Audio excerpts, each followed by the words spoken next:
This is a video to introduce the mailing program that will be going into the back office in the next few days.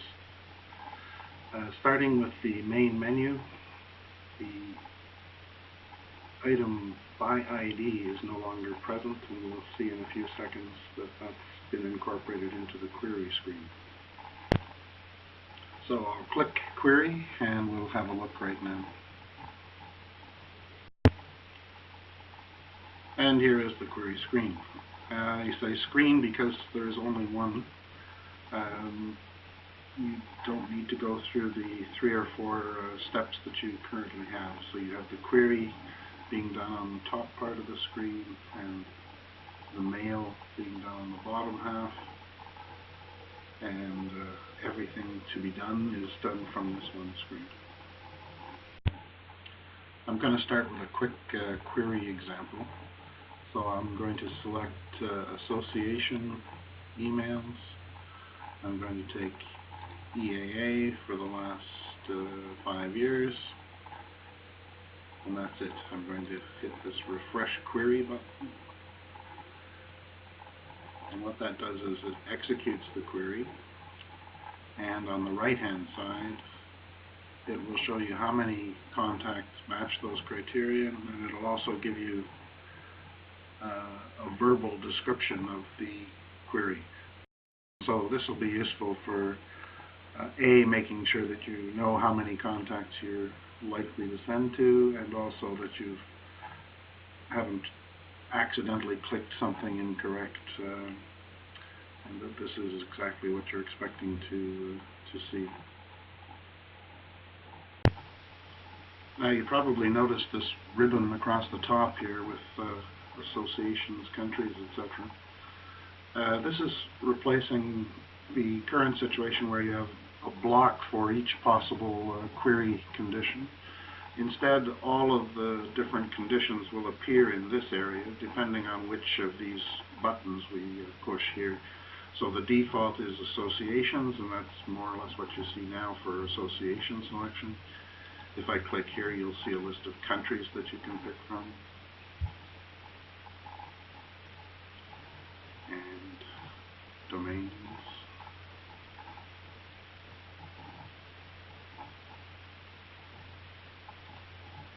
Research subjects.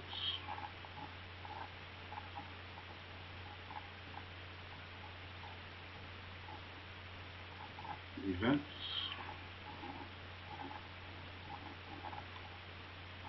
And by ID. As I said, that's been moved from a separate item to be included on the screen. Now I think all of those are pretty straightforward in terms of how you would select, with the exception of events. So I'm just going to come back to that one and describe it in a bit more detail. In the current situation, at the bottom of the screen you have a list of, I think it's 1,000 events.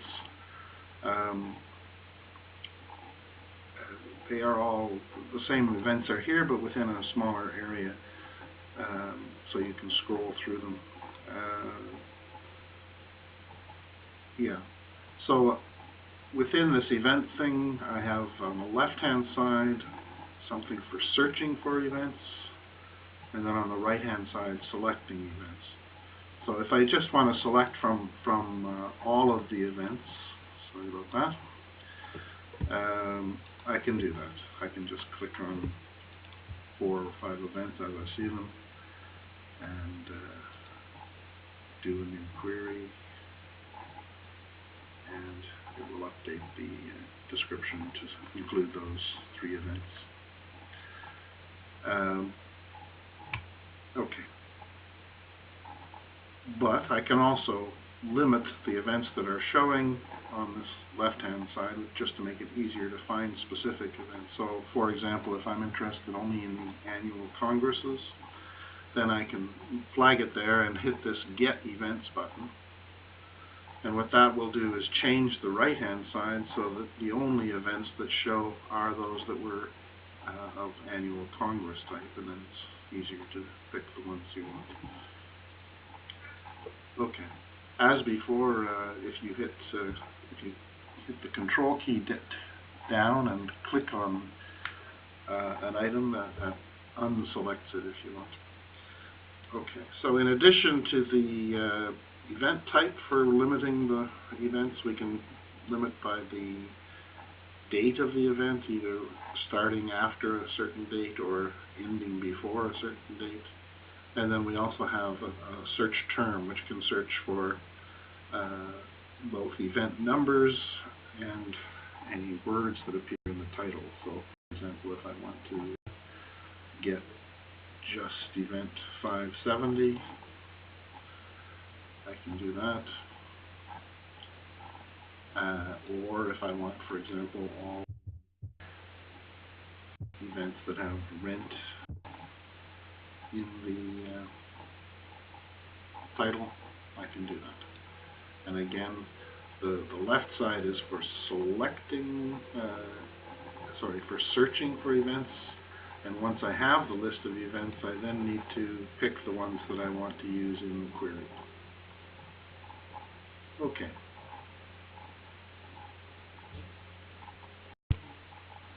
Let's take a look at the mail now. Go down to the bottom to see all the normal things that have always been there. So we select the sender. We put a description.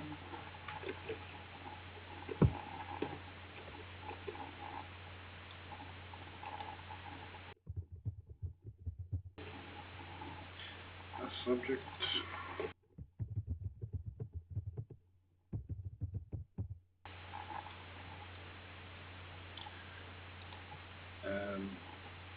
Here you see a toggle for HTML or text. So if I put text, you'll just have a text block. And if you put HTML, as you've already seen, we get the famous HTML text editor that we know and love.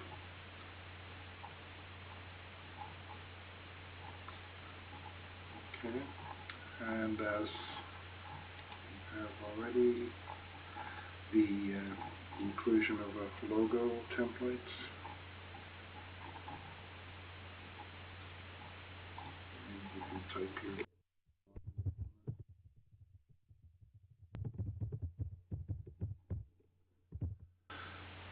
Okay. Yes, attachments. You can do it right from here. So choose a local file and upload it.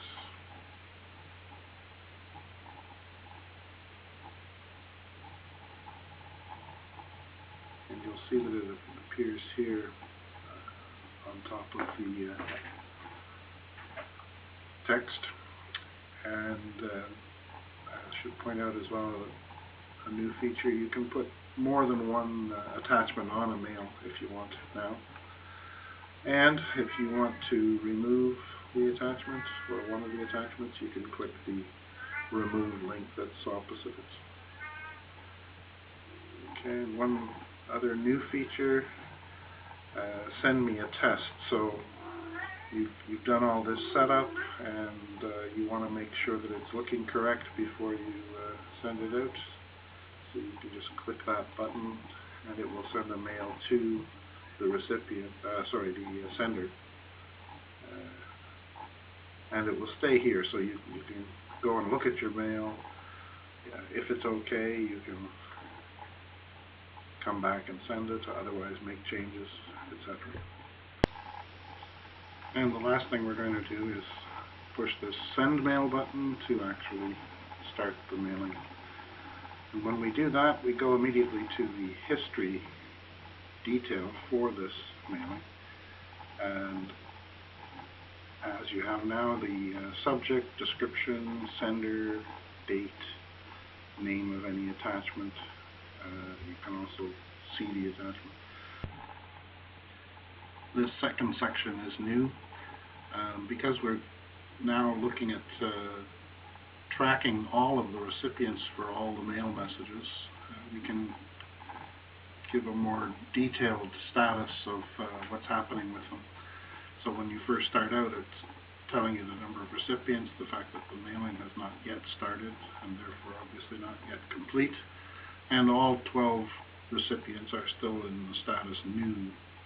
I'm going to just hit the refresh button here, and maybe we'll see that change. Well, yes, we have. So we still have 12 recipients, that's good. The mailing started at, well, you can see it started and finished at the same time. And now the 12 recipients have a status of sent.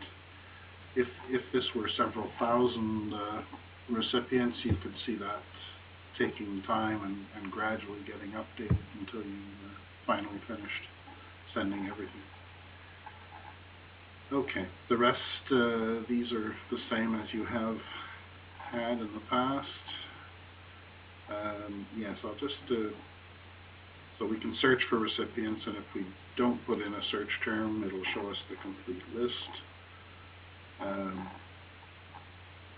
There's a new column been added here, which is the send status. So you can, at an individual level, you could check if some of these were not received. You could check what the status was as far as our mailer was concerned. Okay, and as before, you can export any of these lists to Excel, and that hasn't changed. Okay. I'm just going to take a quick look at history. Mailing history hasn't changed at all since the current implementation, so you can still filter by the sender, and as before, you can go to the detail and see the same screen that we were looking at earlier. Okay. Just one more thing to show you, and that's the individual contacts mailing history.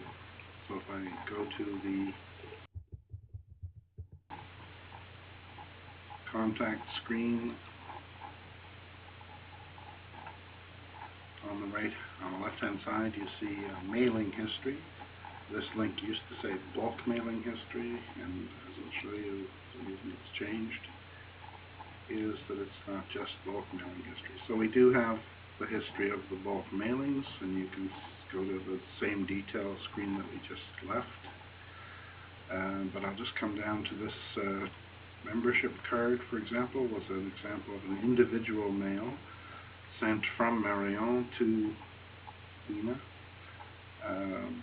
And if I go to the detail, okay, so you can also see the status of that was sent, and the detail shows the date it was sent. We have the contents of the message both in HTML form and in text form. So that gives you the ability to resend a message if someone claims that they didn't receive it, or to verify that in fact there was a problem with the mailing if they didn't receive it. And I'm just going back to the history here.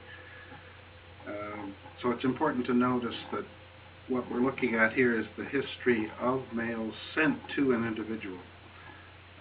So that's useful for our outside contacts for verifying what's happened, what they've received, but it might also be useful for you as staff members to look at your own history, because this will also include any notifications that were sent from the system, such as PhD mails or pending retirement status, or any mails that are sent from the back office automatically, where one of those mails is sent to the staff member.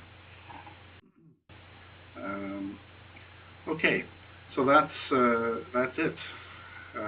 Hopefully this will be installed in the next week or so, and if you have any questions or comments, please let me know, and I hope you enjoy it. Thank you.